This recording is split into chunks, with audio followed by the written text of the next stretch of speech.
हिंदी की दुनिया में आपका स्वागत है। तुलसीदास कवितावली भाग 1 में हम तुलसीदास का कवि परिचय और कवितावली का पहला छंद जिसमें श्री राम के बाल रूप का वर्णन है पढ़ चुके हैं। कवितावली भाग 2 में हम केवट प्रसंग पढ़े।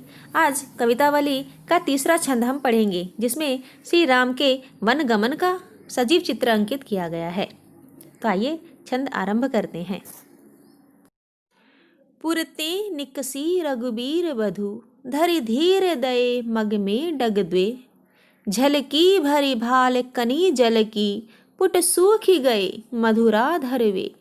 फिर बूझती हैं चलनी अब केत की पर्णकुटी करी हों कितवे तिय की लखिया तुरता पिय की अखियां अति चारु चली जलचुए। पुरते नगरी से निकसी निकलकर रघुवीर वधु श्री राम की पत्नी धरी धीर यानी धीरज के साथ धैर्य मग में मार्ग में डग द्वे 2 कदम। तो श्री रामचंद्र जब पिता का वचन पालन करते हुए 14 वर्ष का वनवास काटने के लिए अयोध्यापुरी छोड़कर वन जाने लगे, तब उनके साथ उनका छोटा भाई लक्ष्मण और पत्नी सीता भी साथ गए।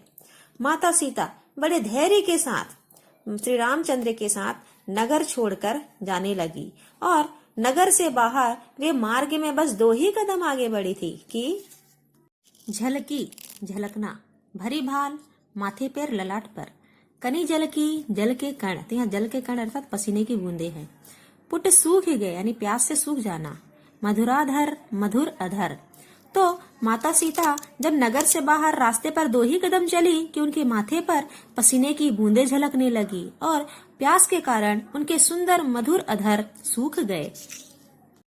फिर बूझती है यानी वो समझने का प्रयास करती है, श्री राम से पूछती है चलनी अब केत की, ये और कितनी दूर चलना है। पर्णकुटी, पर्णकुटी मतलब पत्तों से बना जो कुटीर होता है, जो कुटिया होती है। करी हो किते है यानी हमें कहाँ बनानी, यानी हमारी जो पर्णकुटी है, हम जहाँ रुकेंगे ठहरेंगे वो पर्णकुटी कहाँ बनानी है। तिय की पत्नी की लखी देखकर आतुरता व्याकुलता, पिय की प्रियतम की अखियां आंखों से, चारु मनोहर, जल छुए यानी जल बहने लगे। तो यहाँ जल बहने का अर्थ है आंसू बहने लगे। जब माता सीता श्री राम से ये पूछती हैं कि अभी और कितना चलना है, पर्णकुटी कहाँ बनानी है, माथे पर भी पसीने की बूंद झलकने लगी थी, होंठ भी प्यास के कारण सूख गए थे। तो पत्नी की ऐसी आतुरता देखकर, ऐसी व्याकुलता देखकर पति श्री राम के मनोहर नेत्रों से आंसू बहने लगे, क्योंकि मिथिला की वो राजकुमारी आज अगर इस दुख को देख रही है तो वे इसका कारण खुद को मानते थे और सुकुमारी पत्नी की तकलीफ देखकर श्री राम की आंखों से आंसू बहने लगे। इस छंद में तुलसीदास वन गमन का सजीव चित्र अंकित किए हैं। इस छंद का सार है कि अपने पिता दशरथ के वचन का पालन करने के लिए जब श्री रामचंद्र 14 वर्ष का वनवास काटने के लिए अयोध्यापुरी छोड़कर वन की ओर चलने लगे, तब अनुज लक्ष्मण और पत्नी सीता भी उनके साथ गए। माता सीता अपने जीवन में कभी दुख नहीं देखी थी और ना ही उन्हें जंगल के कठिन जीवन का अनुभव था, पर अपने पत्नी धर्म को निभाते हुए वे श्री राम के साथ वन जाने के लिए तैयार हो गई। पति श्री राम के साथ सीता नगर के बाहर निकलकर बड़े धैर्य के साथ मार्ग पर 2 ही कदम चली थी कि इतने में उनके ललाट पर, माथे पर पसीने की बूंदें झलकने लगी। उनके दोनों होंठ प्यास के कारण सूख गए। फिर वे अपने पति श्री राम से पूछने लगी कि और कितनी दूर चलना है, पर्णकुटी कहाँ बनानी है।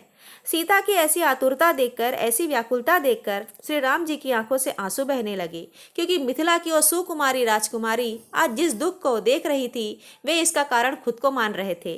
तो वे सुकुमारी पत्नी की तकलीफ देखकर दुखी हो गए और श्री राम के मनोहर नेत्रों से आंसू बहने लगे। उम्मीद है तुलसीदास जी का कवितावली वन गमन छंद आपको अच्छा लगा होगा और समझ आया होगा। धन्यवाद।